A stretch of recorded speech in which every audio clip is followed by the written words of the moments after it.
Breaking news! We interrupt this death knell for Mike McDaniel and Chris Greer's jobs in order to bring you a comprehensive Miami Dolphins victory? You're listening to the DolphinsTalk.com podcast network.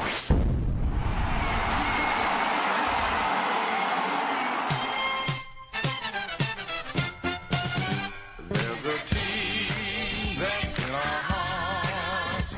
We've got love that won't depart. We are always in the stands, 'cause we're super Dolphin fans. Football is mighty rough. Winning gets awful tough. We're rooting for the Dolphins. Our mighty, mighty Dolphins. We're rooting for the Dolphins. Our mighty, mighty Dolphins. Hello,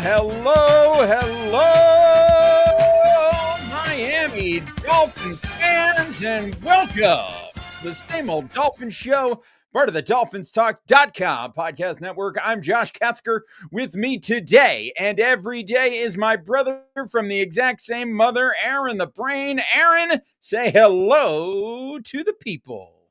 Hello to the people.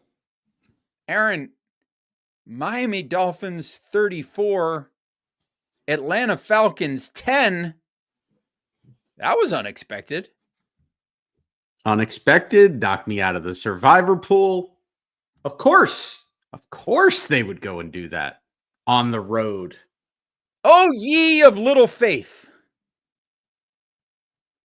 Oh, ye of little faith. Then that's what you get. That's what you get, Brain, for picking against the Miami Dolphins. You get eliminated from their survivor pool. The Miami Dolphins delivering easily their best performance of the season, answering the bell and coming out with a, dare I say, dominant 34-10 victory over the Atlanta Falcons. I mean, they completely outplayed Atlanta in every single phase of the game.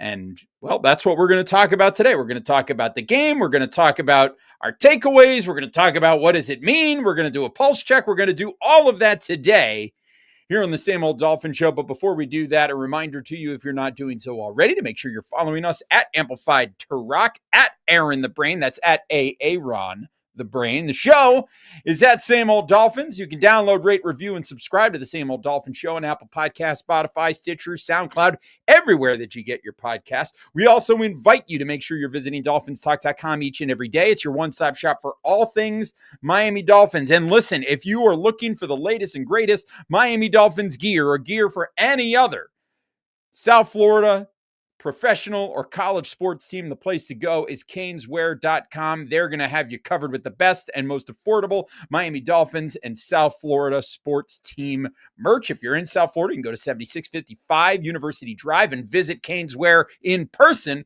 But everywhere else, including internationally, caneswear.com is the place to go.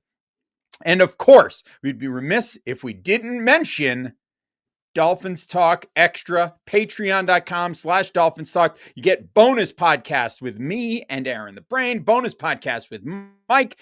This Thursday night during the Dolphins-Ravens game, I'm going to be live for our Dolphins Talk Extra subscribers doing a watch-along, so you can come hang out and watch the game with me over there. You get access to our Discord channel. We're going to have lots more contests coming up all throughout the season and in the off-season as well. Dolphins Talk Extra is the place to be for as little as $3 a month.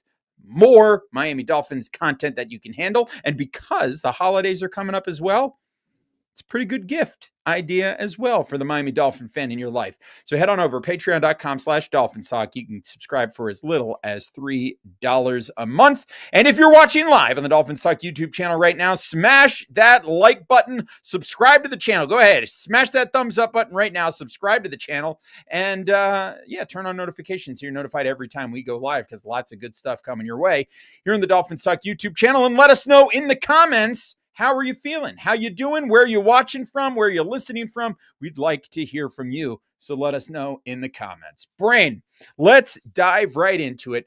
Dolphins 34, Falcons 10.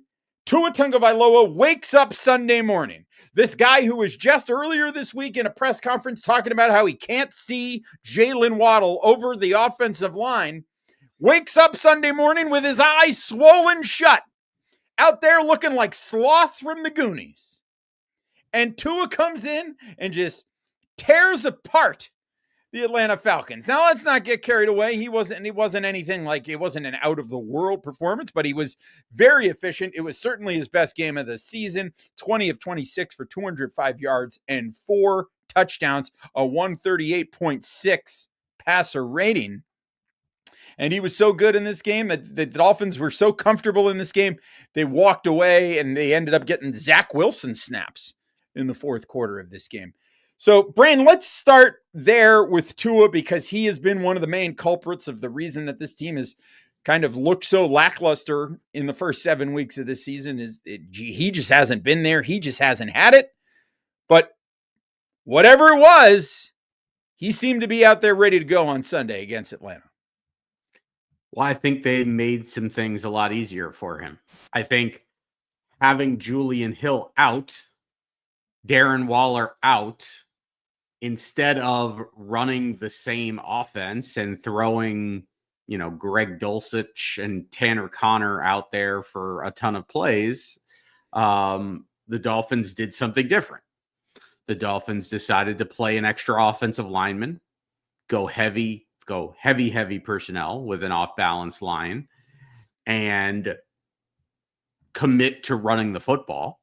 And they ran the football well. So they found themselves in good down and distance.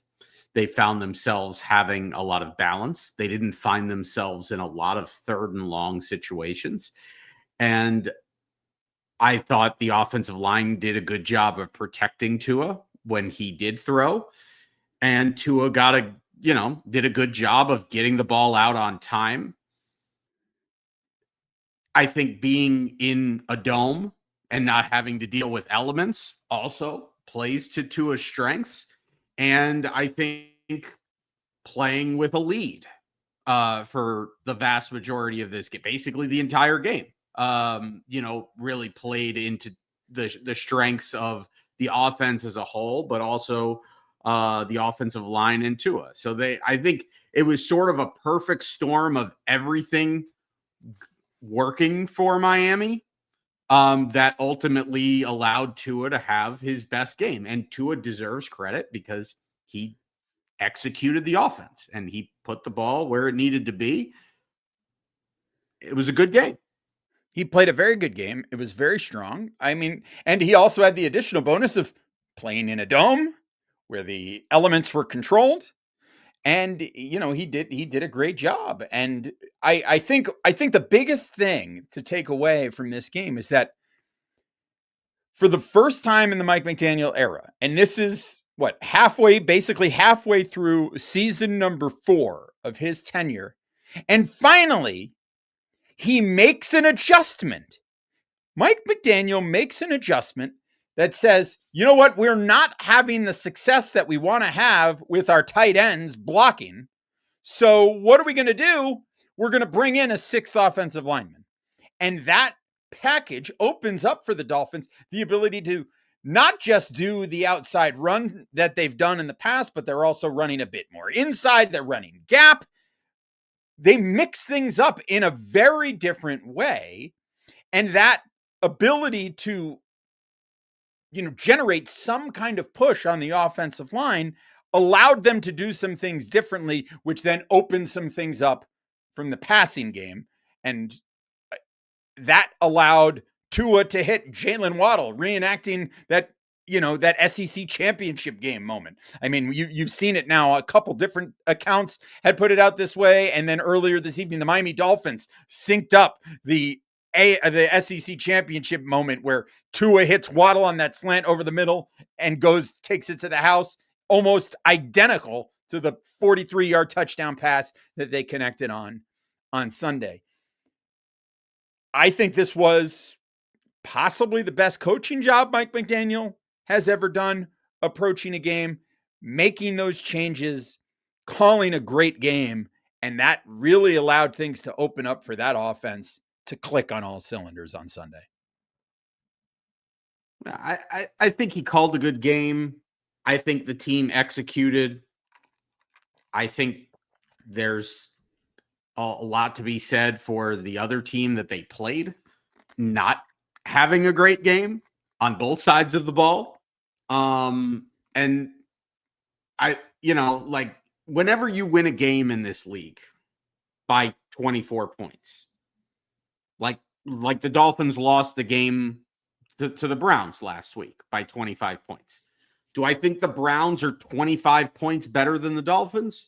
No, they were 25 points better than the Dolphins when they played last week because the Dolphins played so poorly and the Browns executed what they needed to execute given the game script that was presented. And much in the same way, I don't believe that the Dolphins are 24 points better than the Falcons. I think they're probably not even as good as the Falcons. But if the Falcons don't have Drake London and Kirk Cousins is starting his first game in a year with, an offense that doesn't have its best weapon, and that offense is playing its first game in multiple years without said offensive weapon, then, and they come out rusty and they play the way that they did. Yeah, the Dolphins are 24 points better than that Falcons team that they played yesterday if Miami plays the way that they play. It was just sort of a perfect storm of things that happened. And you tip your cap to the Dolphins for coming out with a good game plan and executing and taking advantage of a lot of Atlanta Falcons mistakes.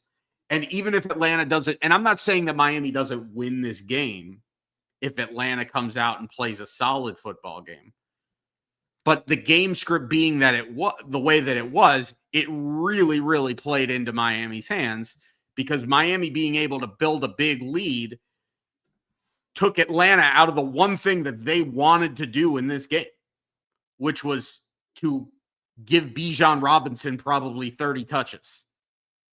But they couldn't do it. Let's talk about that.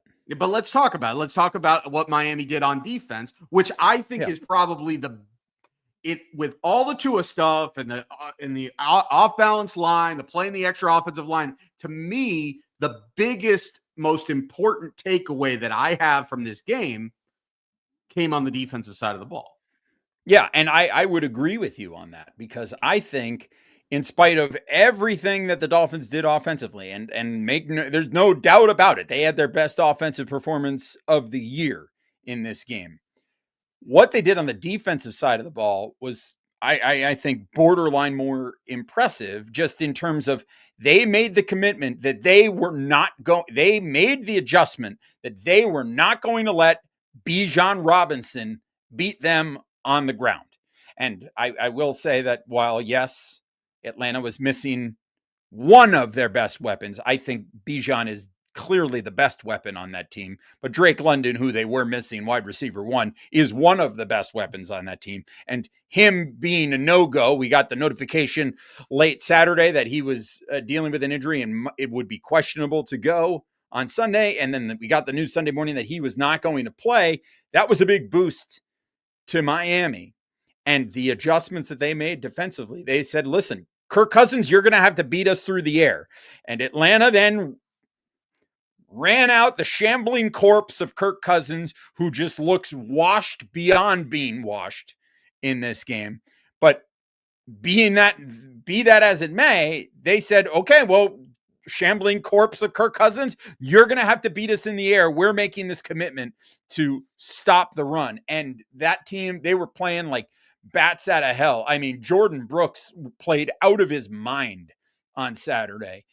Whether it was stopping the run and getting the run fits right, or whether it was getting after the quarterback, it was an incredible effort from Jordan Brooks and really from the rest of the Dolphins defense as well. And of course, you lose Storm Duck, which we know now he has suffered a knee injury, so he's going to be out for the year. So you thought you had maybe had some help there in the secondary. Turns out not to be the case, but you didn't really need it in this one because the Dolphins just took care of business so powerfully on defense. Brain, what were some of your takeaways from watching this Dolphins team on defense on Sunday? Yeah, well, obviously they geared up to stop the run. I thought the defensive line played their best game of the season. I thought Zach Sealer and Kenneth Grant did a great job at the point of attack. And Jordan Brooks was flying around on defense, making plays in the backfield, making plays at the second level, hitting his run fits. I thought Dodson had a couple of good tackles. I thought the defense in general did a great job of tackling, which is something that they haven't done a great job of this season in general. I do think that one guy in the secondary that does deserve a shout out, because I thought he made a big leap, and that was the rookie Dante Trader, who got on the field and had some really good reps and was making a difference in coverage as well as in some run support situations. I thought Dante Trader was flying all over the field. And look, there's a few things at play here. Number one, you got a lot of young guys on that defense. You're playing two of your defensive linemen that you're playing the most are Kenneth Grant and Jordan Phillips, who are rookies. Dante Trader is a rookie. And as a group, this defense hasn't played together a lot. I think and you've seen signs, honestly. Like last week, you gave up 31 points to the Browns, but you gave up a touchdown on defense, like a pick six. And you also had another possession where they started at your two-yard line. So, I mean, the offense really gave them 17 or 14 points last week. And the defense, while they did give up a few big runs last week, as a whole, over the course of the game, they did a better job defending the run last week. They had, just as they did the week before, they had done a slightly better job defending the run. And so we've seen this gradually get better. And then you face a team who, like, Drake London is like 30% of their target share. And then they bring in their backup quarterback. And you say, well, now you're going to commit everything, because obviously you have to stop the one guy that they're definitively going to go to, and that's Bijan Robinson. But the fact that they knew it, they game planned for it, and then they executed it. I think the entire defensive side of the ball, as well as Anthony Weaver as the defensive coordinator, who's been much maligned and deservedly so this season, great game. It's a great game. They got a great game from Jake Bailey. Riley Patterson came through. Truly all three faces. I mean, D. Eskridge with a nice return. He gets hurt too at some point. But I mean, I really think that this was all around, any way you look at it, the best performance of the year by the Miami Dolphins. And all of that being said, that is what it is. Great job, Miami. You did a great job this week. But you can't just talk about this performance in a vacuum, because this performance doesn't exist in a vacuum. This vacuum exists within the context of the 7 weeks that came before it. And to that end, we have a question on Facebook from Gareth Thomas, who says, watching from Plymouth, UK, nice win, but does it make any difference on the season? And I think that is a very important question, and we're going to address it right now. But before we address it, I guess so, not right now, in a moment, we're going to address it. But the first thing that we're going to do is we're going to check in on our pulse check. It is time for our pulse check. This is where I need one word from you to describe how you feel about the Miami Dolphins right now. If you're watching live on the DolphinsTalk YouTube channel, let us know in the comments. If you're watching on the I Am a Miami Dolphin Fan Facebook page run by the fantastic Carlos Hernandez, let us know in the comments, what is one word to describe how you feel about the Miami Dolphins right now? And I will tell you that we put this out to the Dolphins Talk Extra Discord earlier today. And here are some of the responses that we got. Patrick Mullen says, same. Fish pilot, indifferent, Wida, frustrated, Timbo, bewildered. The Jet 305, mid. Dolphins 618, annoyed. Anjuna Abel, hopeful. Mark Nelson, exasperated. Misharon, fun. B. Dolphin, surprised. Rob Ashton, ambivalent. John, typical. Al Craig 23 says blah. On Blue Sky, we got some responses as well. Somerset Tim said confused. Hockey Chick 6 says meh. And Eddie S says skeptical. And over on X, which you can find at twitter.com, we got some more responses, including from James, who said shocked. Smash Hippie says happy. And Kevin Dern says undeceived. So, Brain, let me check in with you. How is your pulse right now? What is your one word? Well, first off, I'm just glad that we have a pulse again. Yes, we're back to having a pulse. For take that for what it's we worth. didn't have a pulse. I'm amused. I'm amused because I knew it. Like the second I picked the Falcons in the survivor pool, I was like, I had a feeling, and I stopped myself on multiple occasions from texting you prior to the game. I want to change my survivor pool pick. And I just stopped and I said, look, I'm just going to go with it because this team has been so bad. I don't care that it's Kirk Cousins starting over Michael Penix. In fact, in some ways, I thought that might actually be better for Atlanta. I was concerned for Atlanta's sake with Drake London being out because, you know, I wasn't sure how they would beat Miami if Miami did any semblance of stopping the run. And that's kind of what came to fruition, is that Miami stopped the run and Atlanta had no answers for it. But I'm amused. I'm amused that the Dolphins found a way to not just win a game on the road, but to win it the way that they did. I'm amused at how many fans think this is going to turn the season around. I'm amused at how many people think that, like, Tua Tagovailoa has found something, and, you know, this is the start of the Dolphins making a big run in spite of the fact that they're 2-6, and they would have to go on an historic run just to, you know, to even be in the conversation of making the playoffs, similar to what they were last year, which I was amused at the fact that Kevin Harlan kept bringing up that, oh, the Dolphins are going to go to 2-6. And that's the record that they were last year before they won 6 of their last 9 games, which put them at 8-9 in a completely meaningless place to be. It's just, I'm amused by the whole thing. I'm not sucked into the narrative that this is going to turn anything around, which we'll talk about. I'm going to enjoy the ride. I'm still rooting for the team to lose games because I think that's going to be the best for them in the long term. But at the same time, I'm not going to bemoan them playing well, because at the end of the day, players that are going to be here playing well bodes well for them in the long run as well, even if that means winning games and not having the most draft capital.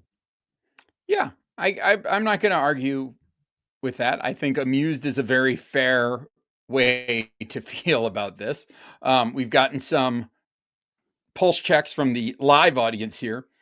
Joshua.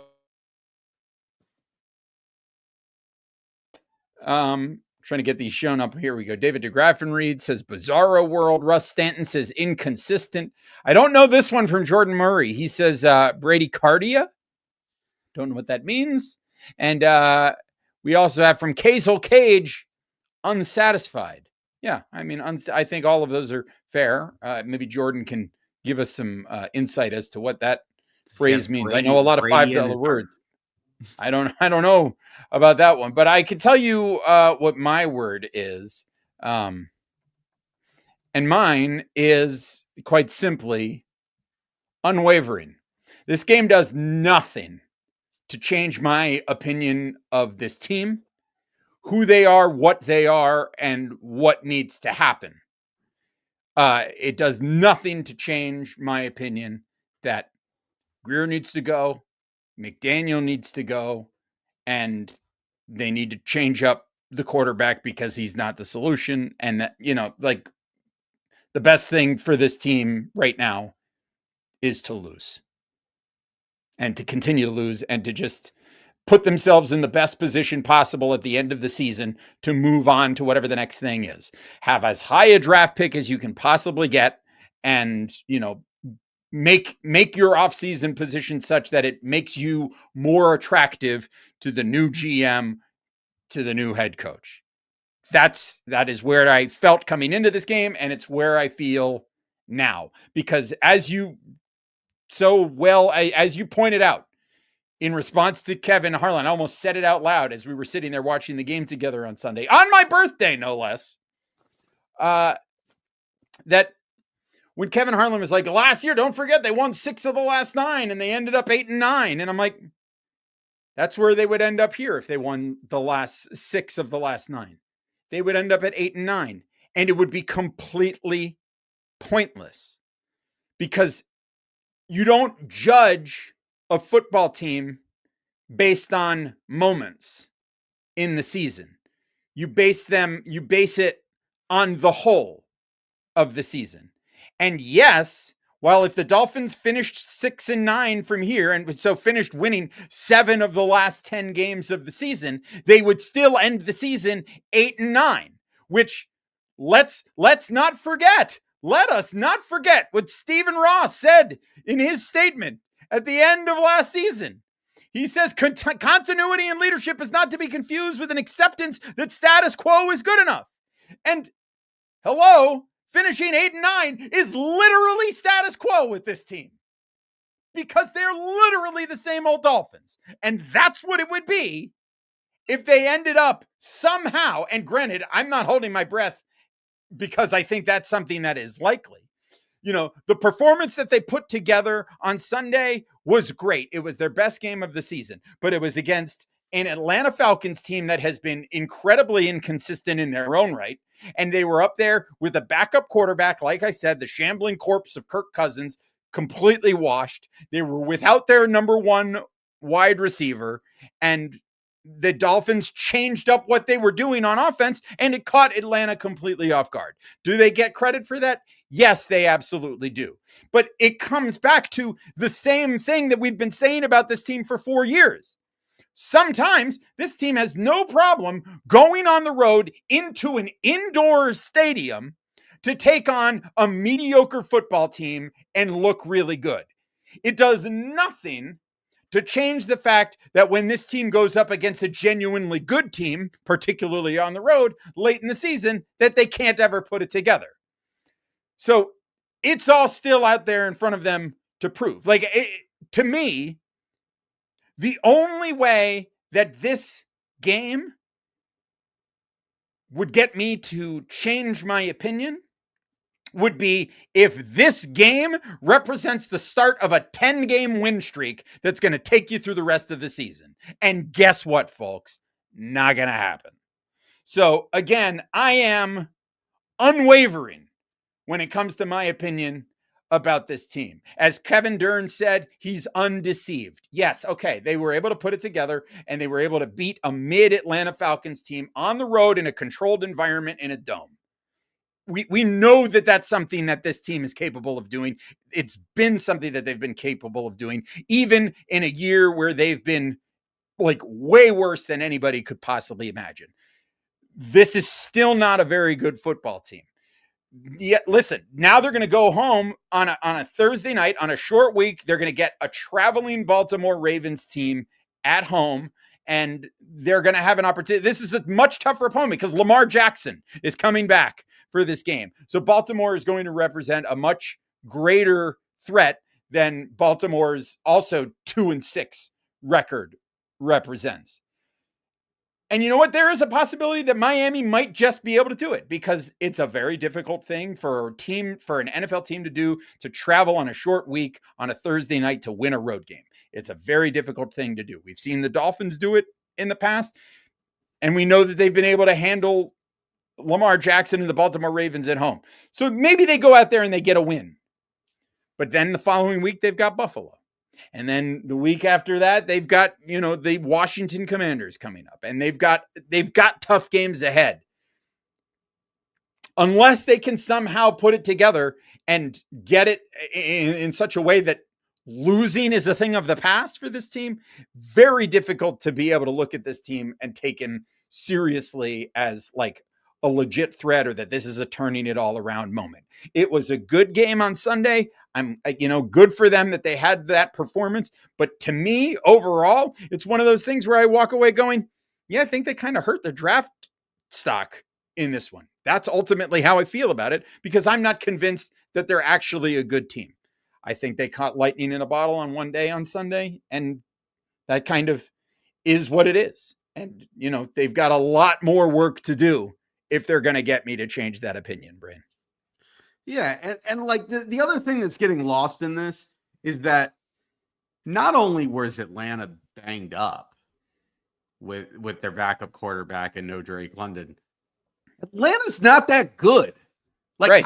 It was confusing to me that all week when people talked about the Dolphins' opponent, it being the Atlanta Falcons, that they talked about how good Atlanta was.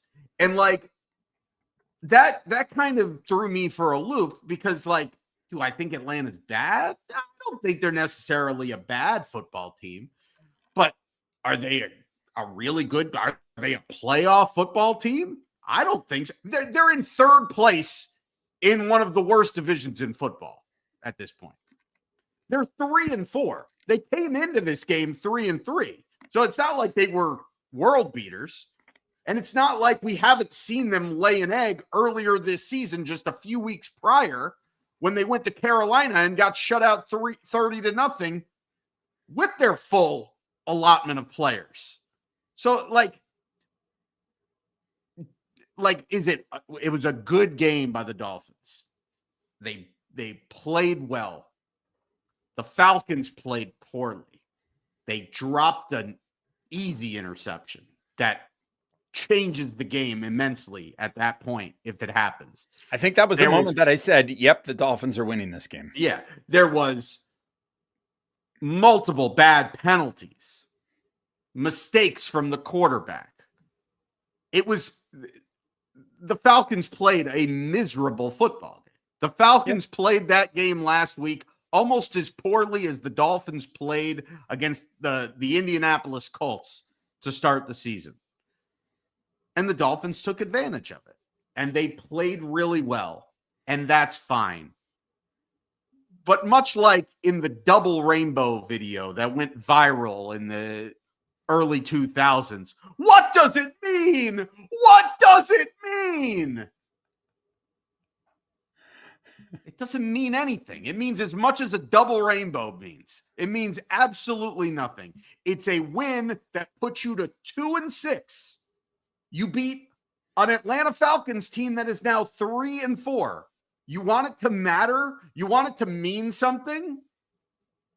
Beat Baltimore, beat Buffalo, beat Washington, and now you've gotten yourself back in the conversation. Because as you've said millions of times, Brain, on this show, get yourself to 500 and we can talk. Well, yeah, but I mean, realistically, it's get above 500. But I will say this, that if you look at their schedule, ultimately, these next 3 games, you have to win all of them to even remotely get it back in the conversation. If you do that and you have them all at home, the Dolphins, well, the Washington game is technically a home game, but it's, in Spain, but whatever. Yeah. Like I have no faith that the Dolphins are going to win even one of these games. As I said, let alone all 3 of them. But if you manage to do so, then okay, we can have a conversation about, has this team really turned it around? And the most maddening thing about even thinking about that I don't believe there is a world where the Dolphins will get to that point where we will have that conversation. But I've been wrong before. And if they manage to get there, the most maddening thing about it is they will still find a way to screw it up. Right. As I said on Sunday, said this on Blue Sky, which, by the way, follow me at Amplified to Rock on Blue Sky. I said it's hard to get excited about a completely dominant Dolphins win, which is really depressing. Why? Because even a broken clock is right twice a day. Given what we've seen from this team, it's hard to imagine this win doing anything other than delaying the inevitable. What is something that it might do? It might convince the front office, and we've heard rumors to this extent, that it might convince them that they don't need to sell. They don't need to trade Bradley Chubb. They don't need to trade Jalen Phillips. They don't need to, Achan and all that. They don't need to sell those pieces. They can still hang in there and build on this foundation. And it's like, they're not going to do that. Like all this is like, so all this win stands to do is hurt what they're trying to do this offseason, which is what I believe they need to do this offseason, which is completely reboot. They need to get rid of the GM and get rid of the head coach and start fresh. That's what they need to do. And I just have a hard time seeing that is something that's going to happen if there's more performances like this one. Because again, I don't know that that's going to change my mind. And listen, I would love to be wrong. If this team could put together, like when you pull up the Dolphins schedule here for the rest of the season, and you look at the games that they have in front of them here, Ravens and Bills at home are the next two games, right? So, I mean, that's nice. A couple of home games in a row. Technically, they've got 4 consecutive home games, but as you mentioned, the Washington game is overseas. Yeah, they don't have a true. The thing is, they don't have a true road game until December 7th at the Jets. At the Jets, right? Yeah. So they've got basically like 6 weeks of not a true road game. And I'm not going to stand here. I'm not going to sit here and tell you that I'm waiting with bated breath to see what they do, right? I'm not going to sit here and go, well, if they beat the Ravens and they find a way to beat the Bills and they find a way to beat the Commanders, then they can beat the lowly Saints and then they can beat the lowly Jets. And boom, just like that, they're 7-6. And then they lose at the Steelers, and then they end up I'm not going to sit here. I'm not going down that road. I'm not having that conversation with you. Like, I'm not going to do it. Like, okay, if they, because I don't think they're going to win on Thursday against the Ravens. Honestly, I think they're going to struggle against Baltimore. Yeah, I agree. I think here's where we are. It's just they put in this good performance, and it's going to make people feel good for a little while. But my gut is that Thursday is going to come, and we're going to get brought right back down to earth, get beat down by a Ravens team that everybody's, I'm sure there are segments of this fan base that are like, well, the Ravens are only 2-6. We can blah, blah, blah. Lamar Jackson and Derrick Henry are going to come in here, and the Dolphins are going to get destroyed on Thursday, I feel like. And then we're going to be right back where we were before this game ever happened. Maybe they can build on it. I'm not holding my breath. If they do, we'll talk about it at that point. But to me, ultimately, and I think this is why I just, like I said, I had a hard time getting really fired up about this win on Sunday, was because the entire time, even as it was happening, when you saw them making good plays and you saw them clicking and you saw them making big stops, it was just like, okay, they're doing this against the Falcons, but I just have a hard time thinking that it actually means anything other than hurting our chances of correctly doing what needs to be done in the offseason. Yeah, and the truth is, it wasn't really all that impressive of a performance, like offensively. Defensively, it was a good game. But it's not like they were running the ball for like 6 yards a clip. They ended up running the ball for what, like 4.5 yards a carry, something like that. The offense, the foundation of the offense at this point is the screen game, which is a joke. Yeah, the came in Dolphins with ended up averaging 3.8 yards per carry. Atlanta averaged 2.6 yards per carry. Yeah, they won this game because the defense played well. They had some opportune, big plays. Atlanta's defense had some penalties. They made some plays when it mattered most. They ran the ball well when they needed to on 3rd and short because they were giving the ball to Ollie Gordon. They were committed to running the football. Like, they played an efficient game against a team that did not play well, and the game script was gifted to them. That's not it's not sustainable. Well, it's the Dolphins doing what the Dolphins have done for 4 years. It's they played against a mediocre football team and they put themselves in a favorable position and they got to play from ahead. So we have not seen them actually do any of the things. We have not seen them face adversity and successffully overcome it. Yeah. And there's no way that they're going to. It was a fine football game, but there's nothing that they showed in that game that screams like, oh, this is a sustainable way to turn the season around. Like when they won the game against the Jets, they moved the ball well on offense, and everybody said, oh, well, they're putting Tua under center, and they've got the run game going, and they've got the play action game going. We got a comment. We got to respond to here from Joshua Emery on Facebook. He says, have to disagree. You don't accidentally throw for 4 touchdowns. That's exactly the point. They didn't accidentally throw for 4 touchdowns. They put a good game plan together against a bad team, and the game script allowed them to execute the way that they've executed in the past. We've seen Tua throw 4 touchdowns in a game. And yes, he snapped back into it in a big way in this game, which was encouraging to see, especially given what he has done in recent weeks. But like we said, there's nothing about this performance from Tua in this game that makes me go, okay, now I can definitely see him going to Pittsburgh in December and throwing for 4 touchdowns in December against Pittsburgh. You know what I mean? Like that. They played a good game, but they played a good game in the way that the Dolphins have played good games in each of the past 4 seasons. But ultimately, what did those games get them? Nothing. Yeah. And like, I don't remember at what point in the game it was. I feel like it was in the 2nd quarter. Maybe it was in the 3rd quarter. When Tua throws the little pass that gets deflected and in the air and falls like right into the defensive line. Yeah, 2 defenders fighting over the interception. Yeah, like if that happens at that moment, that's such a monumental shift in the game. Yep. And like, I'm not saying that the whole game pivots around that play because whatever, it was one bounce of the ball, could have easily gone one way or another, and that's fine. But it just goes to show you like how much one bounce of the ball and one small mistake can change the entire perception of a game and the way a game script plays out. Everything kind of went Miami's way. Tua played a good game. Nobody's taking that away from Tua. Nobody is sitting here saying that Tua accidentally threw for 4 touchdowns and that Tua didn't have a good game.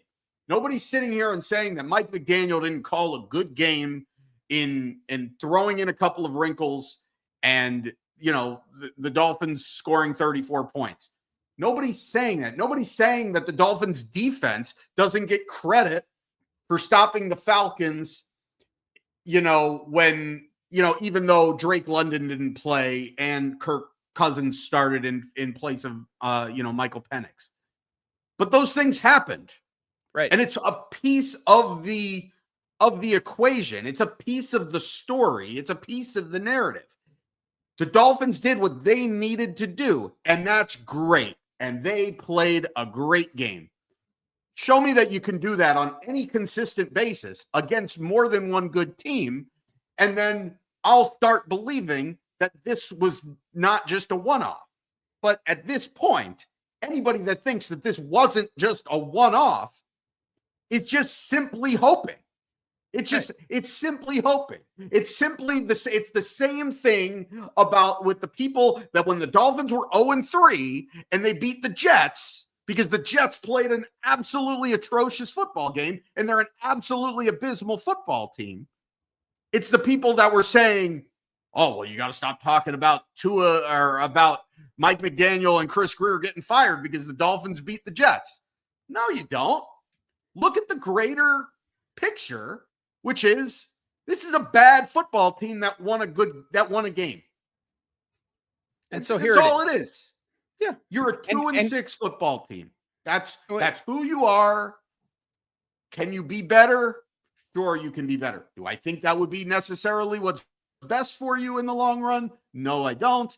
Do I think it would be ridiculous for this team to, on the heels of this, say, wait a minute, we can't be trading pieces that aren't going to be part of the long-term future because we got to try to win now.